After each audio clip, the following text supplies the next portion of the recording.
Eh bien salut tout le monde, ici Redshark et aujourd'hui on se retrouve pour un nouvel unboxing, cette fois-ci pour les VR Box. Alors je récapitule pour ceux qui ne connaissent pas, les VR Box, bon il y a différentes marques, moi j'ai pris les VR Box, sont des lunettes à réalité augmentée pour téléphone.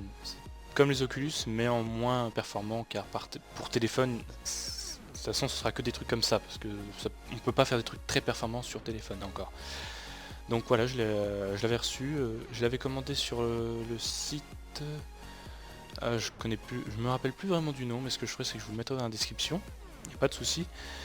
Et donc il était très bien emballé, je trouve que c'était très bien, c'était une sorte de grande enveloppe à bulles, plus le carton, après il s'était protégé encore à l'intérieur, mais ça vous verrez par la suite. Je vous laisse découvrir ça de sa présent.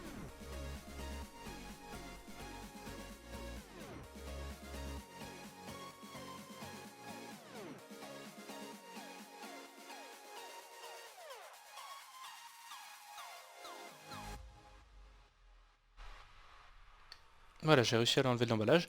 Donc on peut voir à quoi ça ressemble déjà rien que sur le dessin, on peut voir déjà à quoi on peut s'attendre. Donc voilà, VR Box, comme je vous l'avais dit. Euh, alors, c'est une fabrication chinoise.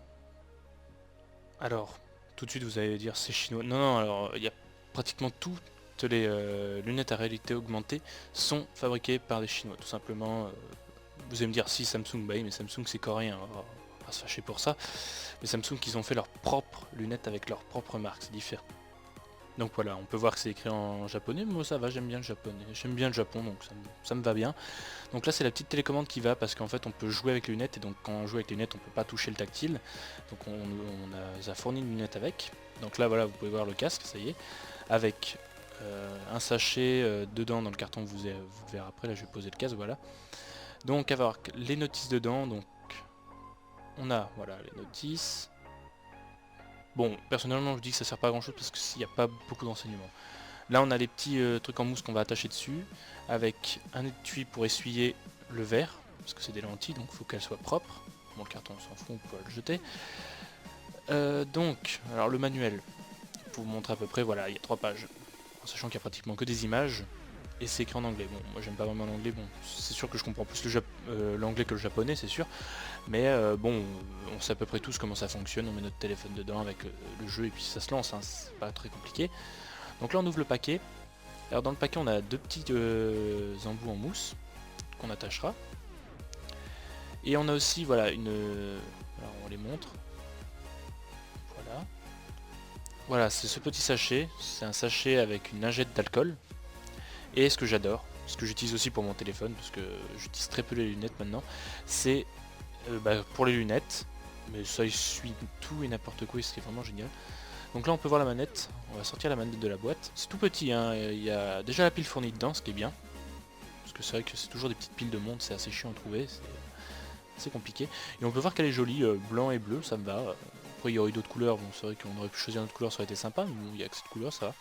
Bon là par contre on peut voir que le manuel de la télécommande est beaucoup plus instructif par rapport au manuel du casque. Ouais. C'est encore plus petit que le casque, mais le manuel est 3 fois plus grand. Bon bien sûr il y a toutes les langues dessus, mais bon. Voilà, après il est connecté en Bluetooth. Bon après c'est sûr que je vous dis qu'une fois que vous jouez avec votre casque VR et vous êtes connecté en Bluetooth là-dessus, vous avez le 4G avec, si vous connectez au 4G pour regarder des vidéos sur YouTube par exemple, et vous utilisez la télécommande, voilà c'est bon, hein. Votre batterie elle flanche, hein. Le Bluetooth, le 4G, plus le jeu, ou la vidéo, c'est vrai que ça pompe beaucoup. Donc là on va voir le casque, qui est aussi bien emballé. Bon, après c'est pas... on s'en fout après de l'emballage, hein. Bon, moi je trouve que c'est protégé, c'est convenablement protégé on va dire. Donc là on a encore un petit papier pour nous expliquer comment l'ouvrir. Alors moi j'avais pas pris en compte ce papier, donc j'arrivais pas à l'ouvrir. C'est extrêmement simple, c'était marqué dessus, mais moi j'ai pas fait gaffe, donc j'ai peine à l'ouvrir pour pas grand chose. Donc voilà, c'est encore écrit VRBox. Et donc voilà, vous pouvez voir que c'est des contours en mousse pour éviter de se faire mal. Donc moi pour l'instant ça va, il y a des petites protections sur les lentilles. Donc voilà. Après si vous l'achetez, je vous conseille de faire très gaffe, parce que les lentilles, en fait les lunettes coûtent pas très cher, c'est vraiment les lentilles qui coûtent très cher. Alors, pour le prix. Le prix du casque est basé dans les 35 € à peu près. Donc ça va, ça reste raisonnable pour un casque à réalité augmentée où on peut faire pas mal de choses avec.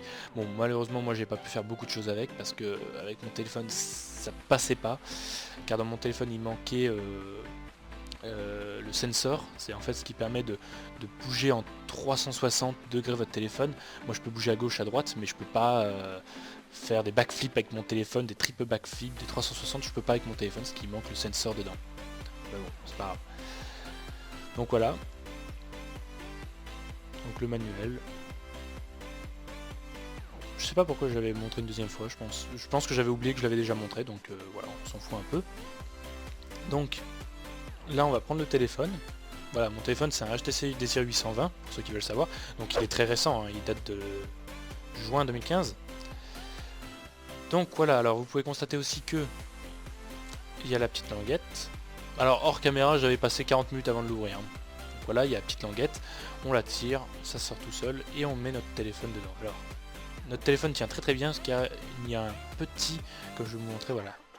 On pousse parce qu'en fait c'est un ressort qui tient notre téléphone et donc la mousse, là je l'ai pas installé mais la mousse sera à mettre dedans pour éviter d'abîmer votre téléphone, bah, même si ça abîme pas beaucoup. C'est pour éviter qu'il touche les boutons ou que ça abîme un peu le téléphone, pour ceux qui ont peur justement. Moi je les ai mis quand même parce que ça sert à rien que ça reste dans la boîte comme ça, donc je les ai mis dedans. Donc là vous pouvez voir que je le mis à l'envers, je me demandais pourquoi ça rentrait pas. Alors je ne comprends pas, donc j'essaye de le tenir autrement, mais non.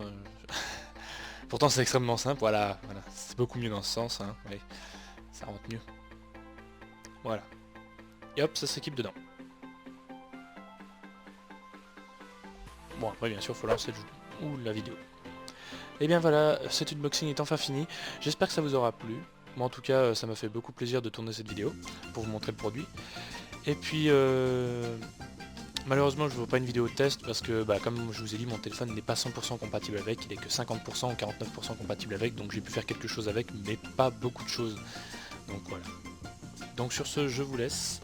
On se retrouve pour d'autres vidéos unboxing et puis portez-vous bien. Allez, ciao ciao.